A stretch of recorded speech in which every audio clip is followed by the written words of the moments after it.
estimados, alô estimadas, bem-vindos e bem-vindas novamente ao nosso canal no YouTube, o canal da Política em Tempo Real. Eu sou o professor Djalma Cremonese e nós estamos aqui de volta para analisar os fatos mais importantes da política da última semana.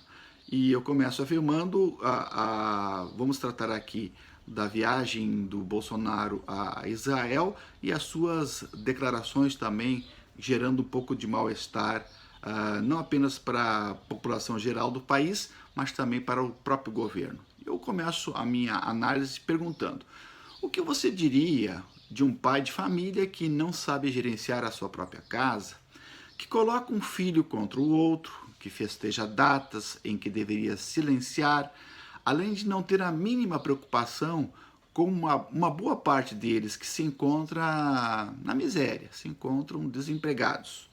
E se a postura desse pai, por predileção por certos amigos, fizesse negócios que afetaria negativamente, de certa forma, os seus filhos, o que você faria? O que você diria? O que você pediria para o seu pai? Bom, a analogia é um tanto caricata que eu faço, mas dá para entender o que se passa nesse momento na Terra Brasília em termos de política. Vamos aos fatos. Mesmo sendo proibido pela justiça, o governo Bolsonaro, ele comemorou os 55 anos do golpe militar de 1964 no último domingo, dia 31 de março. Além disso, ele divulgou em um dos seus canais de comunicação oficial, que é um número de WhatsApp para o envio de comunicados ao público, esse vídeo que foi enviado defendendo o governo do golpe, na verdade o golpe militar de 1964. Esse mesmo vídeo também foi divulgado nas redes sociais pelo deputado federal Eduardo Bolsonaro, do PSL de São Paulo, que é filho também do presidente. Bom, a autoria do tal documentário era um mistério, né? Ninguém sabia quem tinha feito, né? Quais recursos, até que um empresário paulista, que é pró-Bolsonaro, chamado de Osmar Stabile, assumiu a autoria. Mesmo que o empresário tenha se colocado para segurar esse rojão, os deputados da oposição querem explicações do governo Bolsonaro sobre a divulgação desse vídeo, de uma certa forma apócrifo, né, em conta uma conta oficial do Planalto, né? Também Bolsonaro, em sua última viagem a Israel, ele continuou gerando mal-estar e constrangimentos também para o próprio governo. Em termos comerciais, ele conseguiu arrumar confusão com os países árabes e islâmicos, sem olhar para o saldo negativo nas contas e os prejuízos que possa acarretar todas para a economia brasileira tais ações. Importante dizer que os países árabes e também o Irã respondem por quase 6% de todas as exportações brasileiras e cerca de 10% das exportações do setor agropecuário do país. Esta guinada diplomática não deixa de ser um risco ao importante comércio brasileiro com os referidos países. Além do mais, o Brasil pode perder a relevância diplomática internacional por causa dessas ações. Ainda na campanha eleitoral, Bolsonaro prometia a transferência da embaixada brasileira de Tel Aviv para Jerusalém.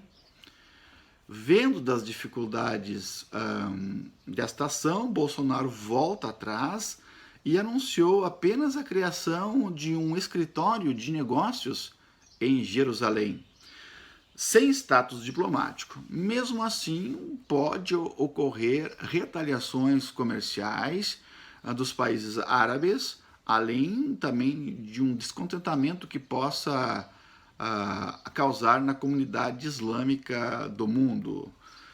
O próprio pastor Silas Malafaia, muito conhecido, que é um dos representantes da ala evangélica, inclusive que apoiou a eleição do Bolsonaro e continua ainda apoiando, está cobrando esta promessa do governo. Ele abre aspas e assim se manifestou no Twitter. Ele vai ter, o Bolsonaro, que ser macho para transferir a embaixada e acho que ele é, fecha aspas.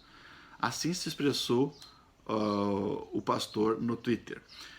Bom, no último dia de viagem em Israel, Bolsonaro também defendeu um antigo posicionamento de quando ele votou a favor do impeachment da Dilma Rousseff e que ele homenageou o torturador Carlos Alberto Brilhante Ustra, um dos mais sanguinários torturadores do período militar. E ele aproveitou para reafirmar que o nazismo é de esquerda, entre aspas, ele citou. Por incrível que pareça, essa descabida declaração foi feita onde? Em entrevista coletiva no Centro de Memória do Holocausto, que em seu site diz o contrário, abre aspas, o nazismo é de direita. Esta posição esdrúxula é defendida também pelo chanceler de governo, aquele afiliado lá do Olavo de Carvalho, o Ernesto Araújo, que também escreveu em seu post, no seu blog, abre aspas, a esquerda fica apavorada cada vez que ressurge o debate sobre a possibilidade de classificar o nazismo como um movimento de esquerda, afirmou, fecha aspas.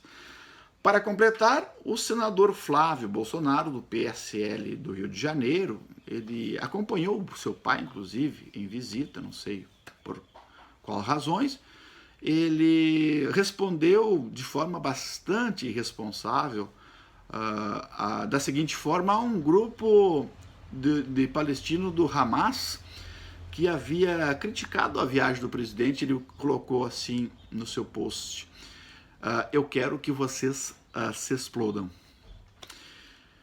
Todo mundo sabe que o Hamas controla a faixa de Gaza e mantém uma relação de bastante hostilidade com Israel. Vendo a encrenca que se meteu, o senador aproveitou para apagar imediatamente seu post. Logo depois, no entanto, o mal-estar, o estrago já estava feito. Para terminar, ainda em Israel, Bolsonaro criticou os dados do IBGE na questão do desemprego do país. Ele argumentou que a metodologia de mensurar o desemprego está errada. Segundo ele, a culpa desses 13,100 milhões de desempregados não é do governo, não, mas sim de quem calculou e divulgou os números. Entre aspas, os números estão errados e enganam a população, afirmou Bolsonaro. Está aí, então, uma semana repleta de fatos políticos que repercutiram muito na mídia, repercutiu muito na opinião pública. Então, se você gostou dessa análise, dê joinha, se inscreva em nosso canal, divulgue o nosso canal também para suas redes sociais. Um abraço, até logo mais para novas análises sobre a política em tempo real. Grande abraço, até logo mais.